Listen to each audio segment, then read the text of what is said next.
Do you ever have ideas of epic adventures and strong feelings of wanderlust? Well, I certainly do. An idea came into my head that I wanted to cycle the whole of Europe from top to bottom. Not all in one go, but in 4 stages over a period of time. In 2017, I cycled from London to Istanbul, so I had some idea of what to expect, but little did I know what challenges I'd face along the way. My feet are soaking and cold.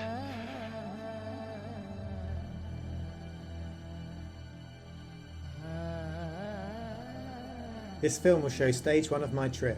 I leave my hometown of Brighton and cross 8 countries, including France, Belgium, Holland, Germany, Denmark, a few days break on the Faroe Islands, back to Denmark, and then continue up through Sweden and Norway to my final destination of stage 1, Bergen. Good luck!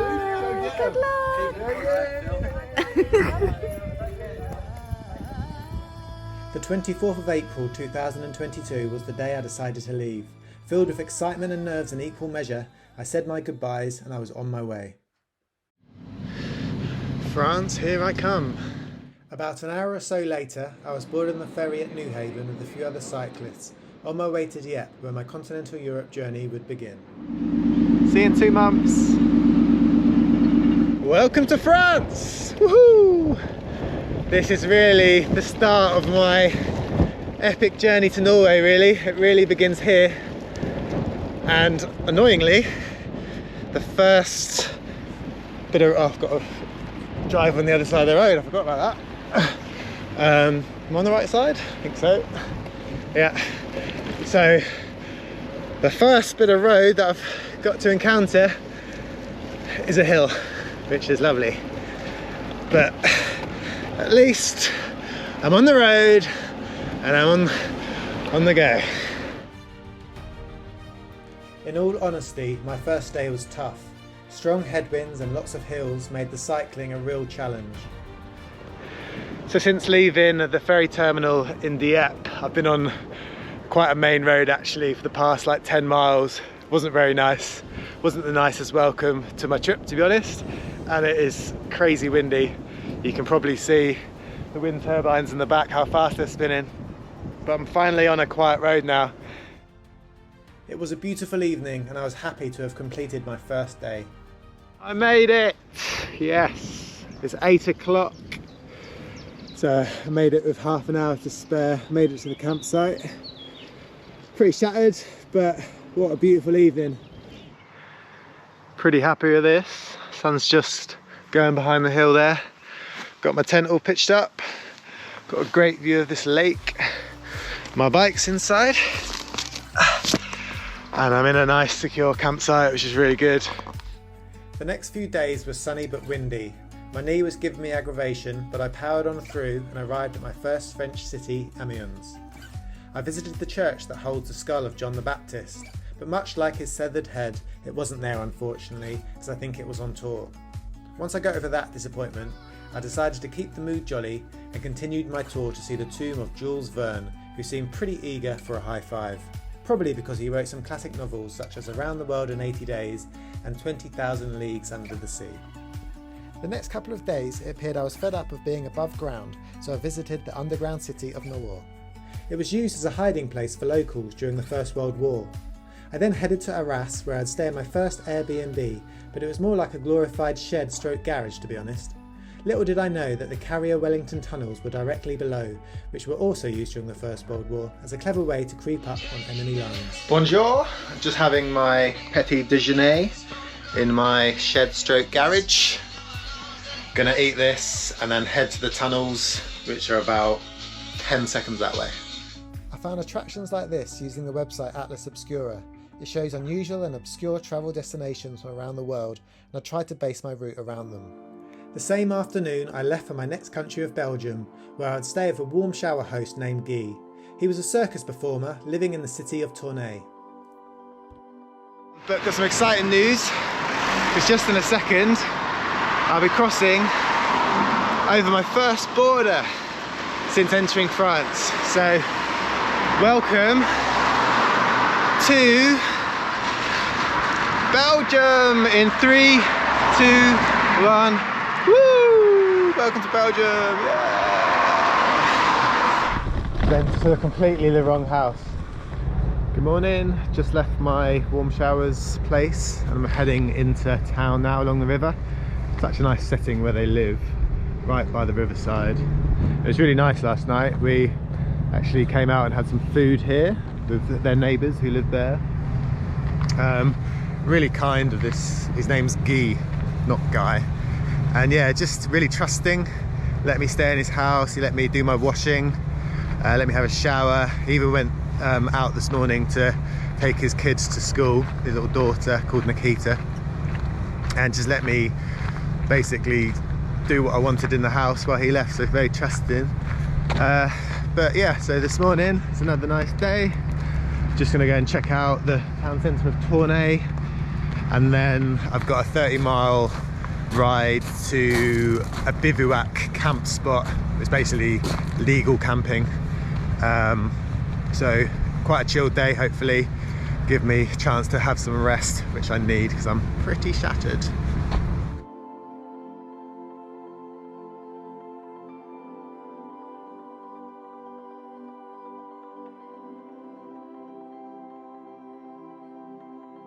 Later that day I left the city and headed toward my bivouac zone in the countryside. Not before what I think you'll agree, some world-class singing. Oh my baby, oh my, oh, and I think you're gonna leave, but I know I try. If you're gonna leave, set on you, I got my mind set on you. After treating the Belgium locals to an impromptu music concert, I arrived at my bivouac campsite, and not long after, I was randomly involved in some filming for a Belgian TV tourist programme. Your guess is as good as mine to what she actually said, but I'm pretty sure it went along the lines of, Phil is an extremely handsome cyclist, etc, etc. The next day I was on my way to the city of Mechelen and another bivouac campsite just on the outskirts. Going to give you a little tour of my campsite. So that's my home. Fire pit, definitely going to have a fire later. Water pump which works, you saw that earlier. Wood for the fire. And then last but not least, the Pierre de Resistance 5-star ablutions, a loo with a view. Check this out. How nice is that? Lovely. It was a freezing cold night's sleep, so I warmed myself by doing what any intelligent man would do. I placed a charring red hot log inside my polyester flammable tent. Once I was suitably toasty, and still alive might I add, I cycled to a forest on the outskirts of Antwerp to meet some trolls. I think one once commented that my YouTube channel was rubbish and that I was ugly. Pot kettle black if you ask me.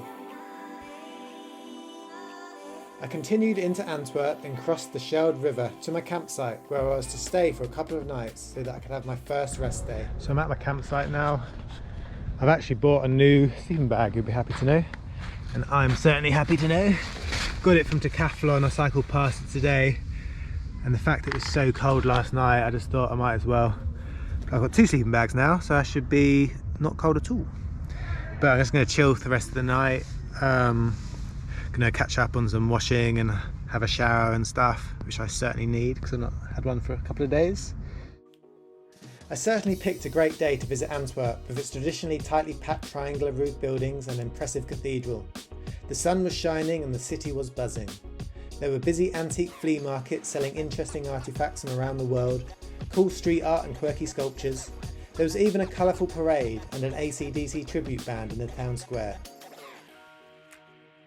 And if I didn't think visiting 2 underground tunnels in 1 week was enough, I decided to check out the sewer tour that runs directly below the centre of the city. So just about to go into the sewers. I've got to wear this nice blue jumpsuit and a pair of wellies.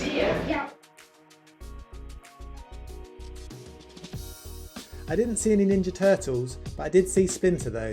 That's the rat in the cartoon in case you're wondering.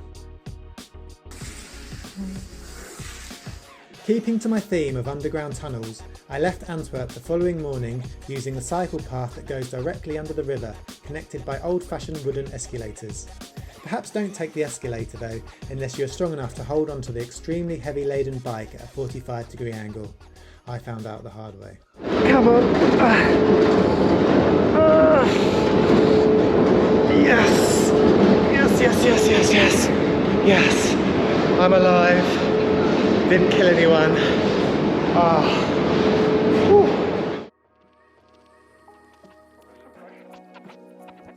Happy to be alive, I crossed into the Netherlands, cycled past the famous Kinderdijk windmills into Rotterdam, through The Hague and into Amsterdam, where I plan to have another day off. Now, I'm on the 20-mile home straight into Amsterdam, and just to my right is Schiphol Airport, and I've got planes going over my head. Let's go a bit faster, see if I can get right under it. Am I going to get there in time? Or is it just going straight above me? There you go, look.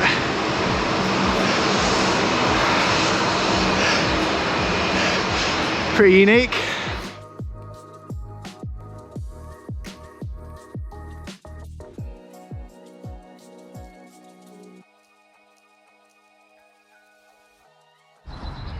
Okay, here's my spot. It's a little bit like being at a festival. Not quite as chilled as the last campsites, but it will do. I'm shattered. I'm gonna pitch my tent, eat some food, and then crash. I woke up to a glorious morning, a little bit disabled, and ready to explore the city. Still can't put my things together. Apparently it's called cyclist hand or cyclist palsy, and it's common in long distance cyclists because of the continual riding position. But there's enough about my weird fingers. Just done my washing, and now I'm off for a day exploring around Amsterdam. So I'll see you in a bit. I just parked my bike. There's a nice smell of herb in the air. There's quite a few coffee shops around. I might go to one later, for coffee of course. I hear they're pretty far out.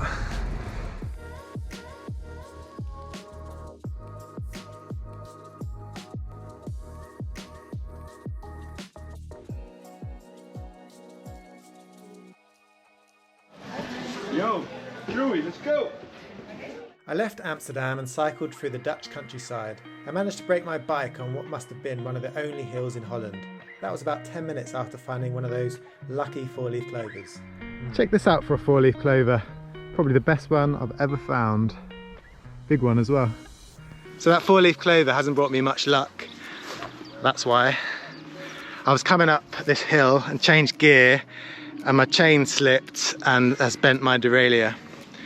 Luckily, I've got a friend called Pedro who used to work in a bike shop, and he's super knowledgeable about how to fix bikes. So I gave him a FaceTime and he basically talked me through what I needed to do.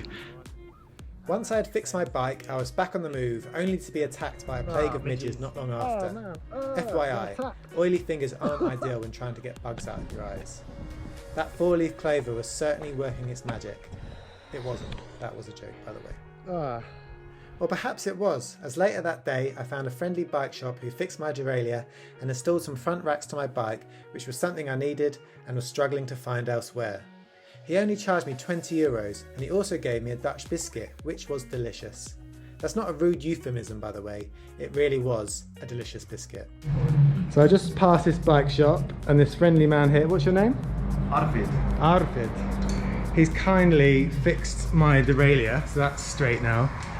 And by chance, these guys here have got new racks put on their brand new bikes, and their old rack fits on my front. So now I've got front racks which I've been looking for everywhere, and thankfully now I have them. Because apparently there's a lot of weight on the back and it could have destroyed my spokes, which I kind of knew, but I was trying to be a bit cocky. Just how Katie Price must feel, I was happy with my new rack and carried on to a lovely little campsite that I had all to myself. How nice is this? Look at that. Now that is what I call a campsite. Ah, amazing.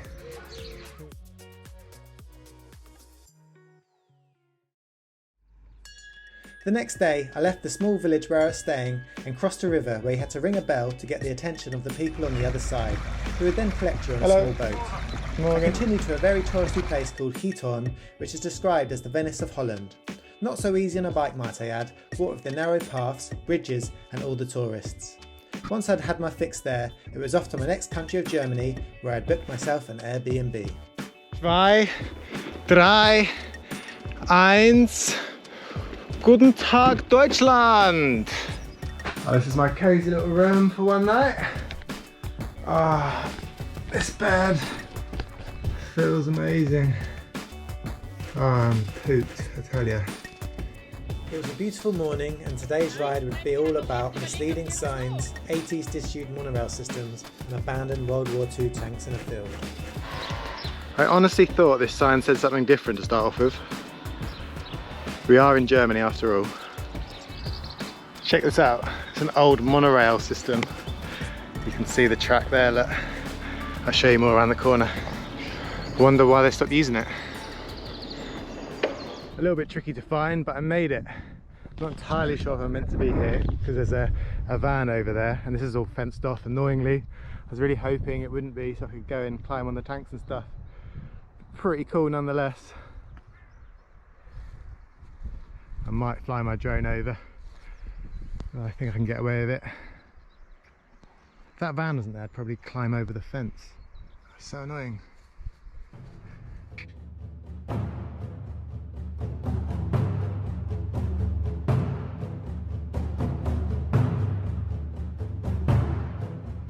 There's a hole in a fence here, potentially big enough for me to get through. Do I try for 2 minutes? Yes.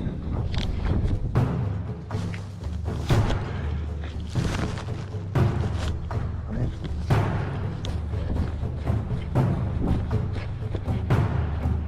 How cool is that?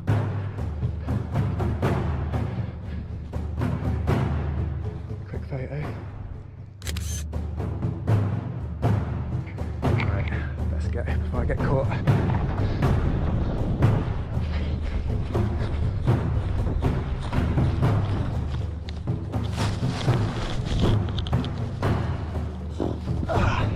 Nicely done. Probably could have got away with being a bit longer, but if someone came, I don't want to risk getting fined or arrested. Just read this sign. I've got this app that translates different languages, and it says military security area, risk of death, unauthorized entering the square is prohibited and is prosecuted. So probably a good job I didn't stay too long. A few weather systems later, and I was soon to arrive at my Airbnb.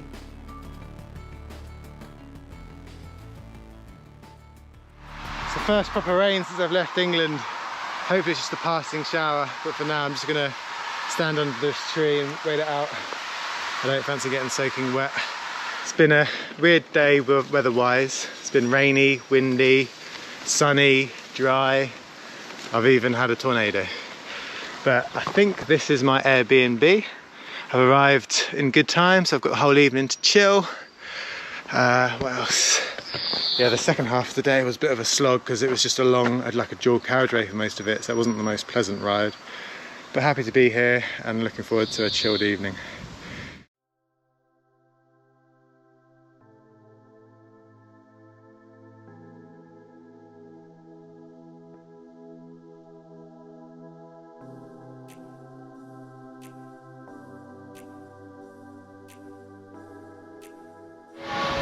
I've arrived in Bremen. It's about 10 past 10, so I've arrived in good time. I'm actually a little bit early. The thing I want to go and see is inside that cathedral. It doesn't open until 11 o'clock. But before I do that, there's something that I want to do. The day was my longest ride yet.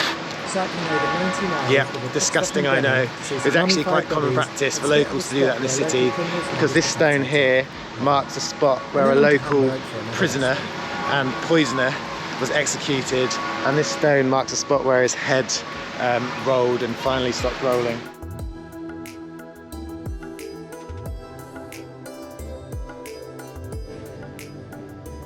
So some of these bodies are 400 years old and were found by an organ maker that was given this part of the crypt to do his work. And the reason why they're so well preserved is because this part of the crypt was used to store lead for the roof of the cathedral, and the cool air of the crypt combined with the lead create a good environment for these bodies to be preserved. So that was a weird tourist attraction, but I'm now off on the 70 odd mile cycle to Hamburg.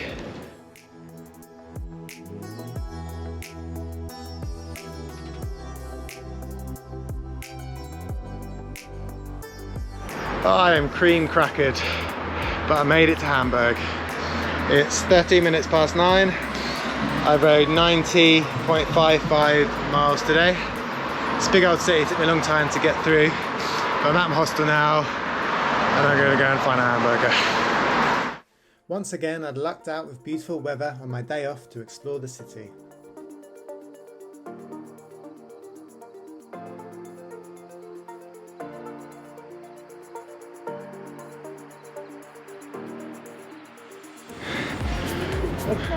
It's a pretty good view. So this is where I cycled down yesterday, along this river here, all the way into Hamburg city. And that's the direction I'll be heading tomorrow, to a place called Lubeck, which is about 40 miles away. Looks pretty flat, so I should get there in pretty good time. Quite an easy day's ride tomorrow, which I need. Just come back to my hostel, which I reckon might be the biggest in the world. My room's 864.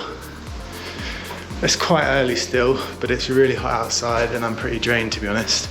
So I'm just gonna go to my room and chill for a bit, I think. And I may go out again later. And here's my room. I'm sharing with one other guy, a Canadian guy who's also a bike packer. What are the odds of that? Good night. Guten Morgen. I'm pretty happy to be leaving Hamburg actually. That hostel was infested with about 200 to 300 teenagers. They must have been on some school field trip or something.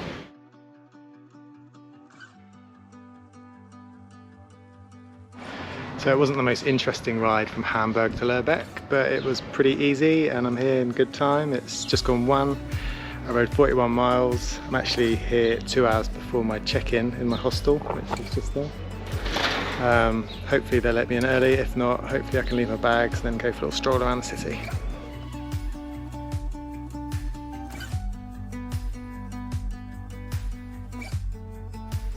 Here's my room for tonight. It's quite nice. I've chosen this bed in the corner, a bit out of the way. I've been creeping around for the past 10 minutes thinking someone was asleep in this bed. Turns out there isn't. I woke up early, visited a marzipan shop to see 12 life-size figures made out of the stuff, and then cycled along the Baltic Sea and onto Puttgarden, where I'd board the ferry to my 6th country of Denmark, along with a new friend I met just before we embarked the ship. We're coming into Denmark!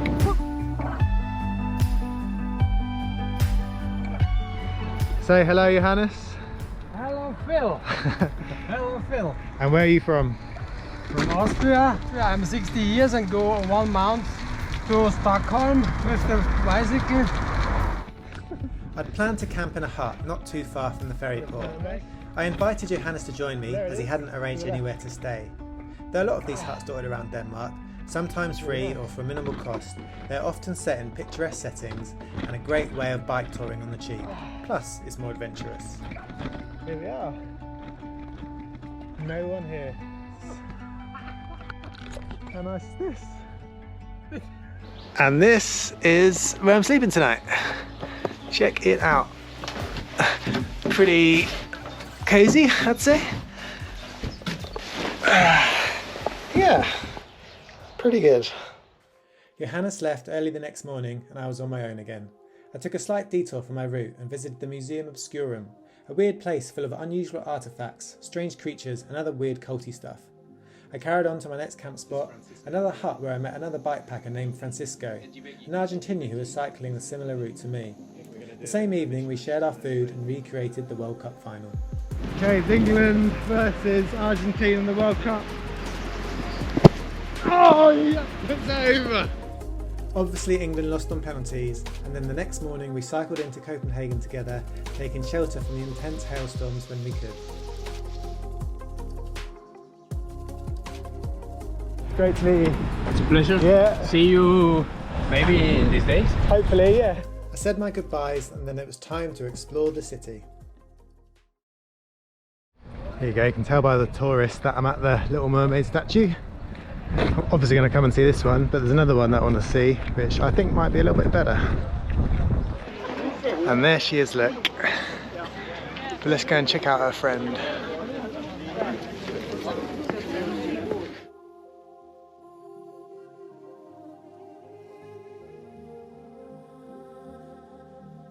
The less popular, the less known, but I think more interesting, genetically modified Little Mermaid. Poor Little Mermaid, all by herself, no tourists to be seen. She even looks a bit sad.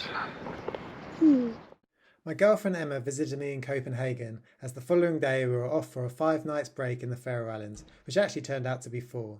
I'll explain why shortly. But before that, we had some tight ropes to walk, some trolls to see, and a church spire to climb.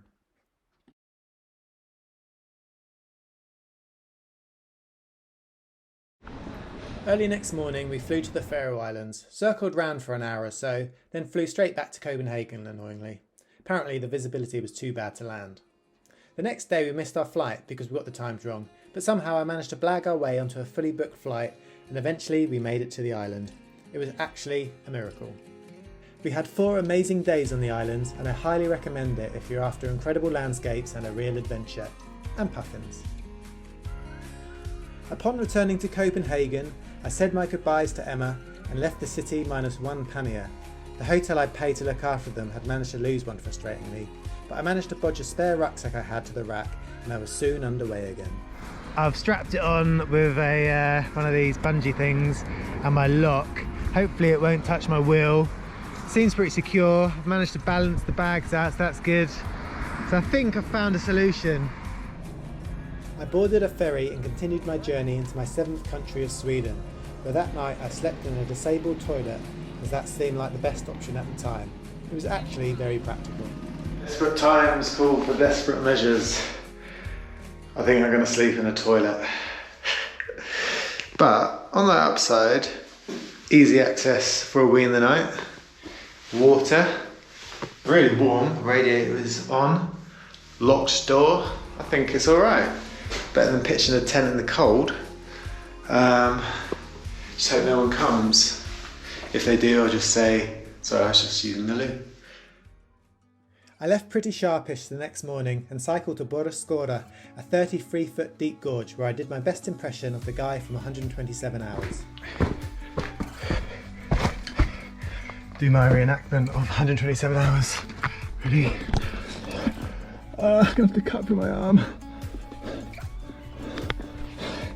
There you go, Oscar winning. I then found my first wild camp spot of the trip, a slight improvement on the toilet from the night before. Slight upgrade from last night's view, I'd say. I continued through Sweden's 2nd largest city, Gothenburg, met a suicidal bikepacker who liked to say yeah a lot. Hello. Don't get run over. Yeah. Oh, hi. Where are you off to? Yeah, I'm from Holland. Are you from Holland? Yeah. You going back home? Yeah. Nice, isn't it? And stayed in a nice cabin where I received my worst injury of the whole trip. How cute. 2 beds, nice and warm. Electricity. Oh yes. Bed. How I've missed you. I thought I'd just show you what I do with my laundry. Just had a shower. Maybe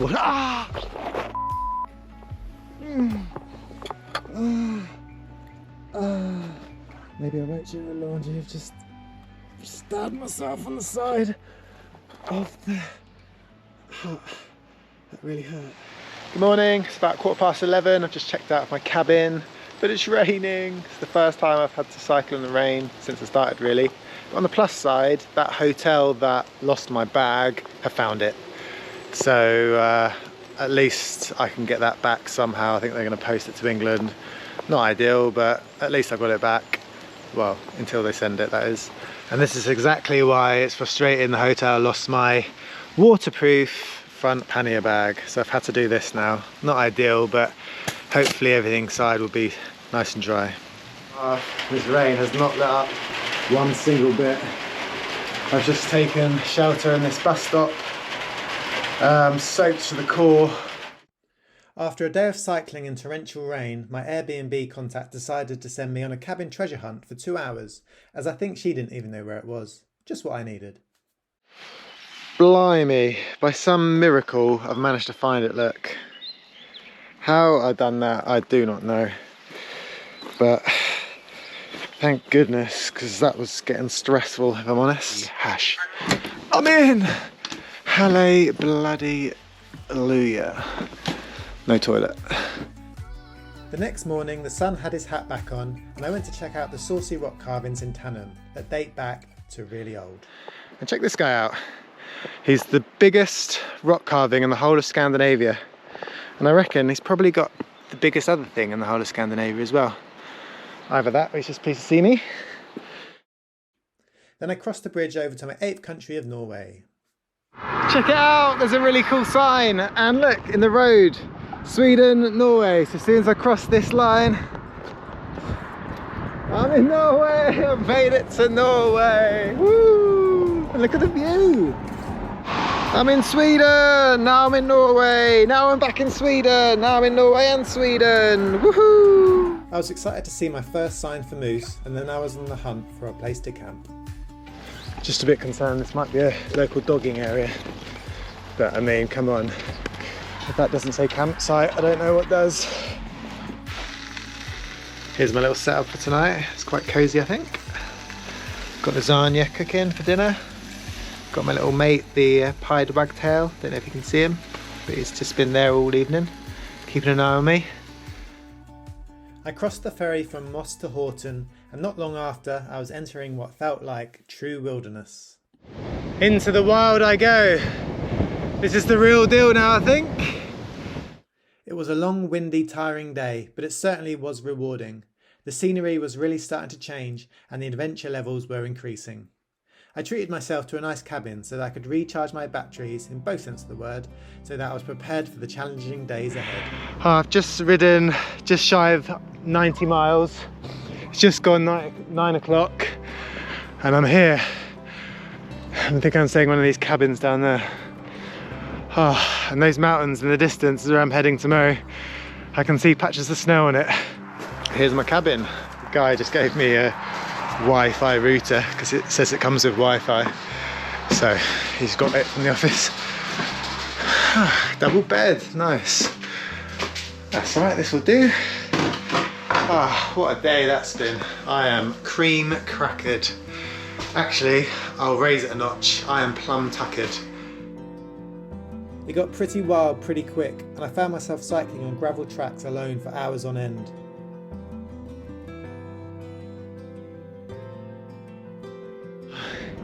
Hello? Is there anyone there? Hello? No, just me.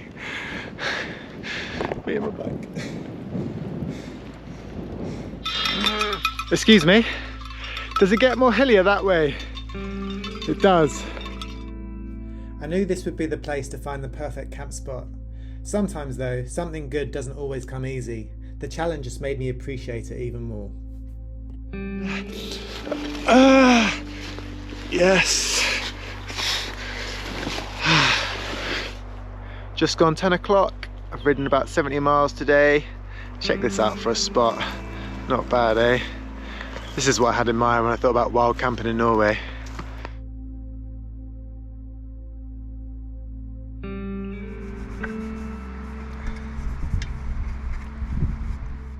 The hills got steeper. The wind got stronger. Making slow progress today. This headwind is absolutely killer. And the snow got deeper. Not good. Not good at all. So much so that I had to abandon this particular track and bypass the section by train to the next passable destination. I'm gonna admit defeat and head back. My feet are soaking and cold. Literally no one here.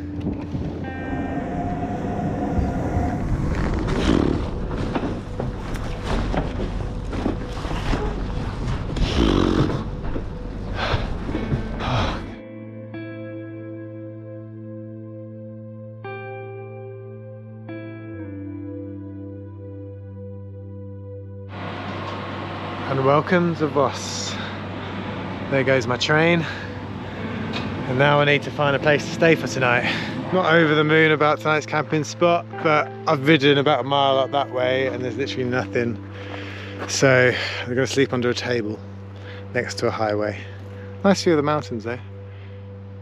The challenges continued and I was faced with busy roads, multiple tunnels, rain, totally worn out brakes and a lot of hills.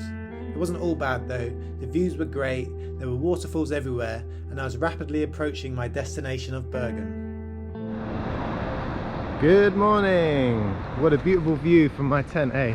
And what a beautiful day it is to ride my last section of this part of my trip, which is quite exciting, into Bergen, where I'm actually staying at a kind lady's house who I've been chatting to on YouTube for a little bit. She's kindly let me stay in her place for a couple of days, so that's really kind of her. Hopefully the rain doesn't come. It looks like a nice day so far, so fingers crossed on that one. But let me just show you what a slug has done to my cycling shorts. So I put them out to air last night and the slug has made a little trail all over where I sit. So that's really kind of it. Here we go. Back on the road again. My final leg into Bergen. And straight into the tunnel right next to where I slept. Oh man, this is a steep tunnel. And it just keeps on going. Oh. When are you gonna end, tunnel? When are you gonna end? No, still more. Not another one. Not another one. No.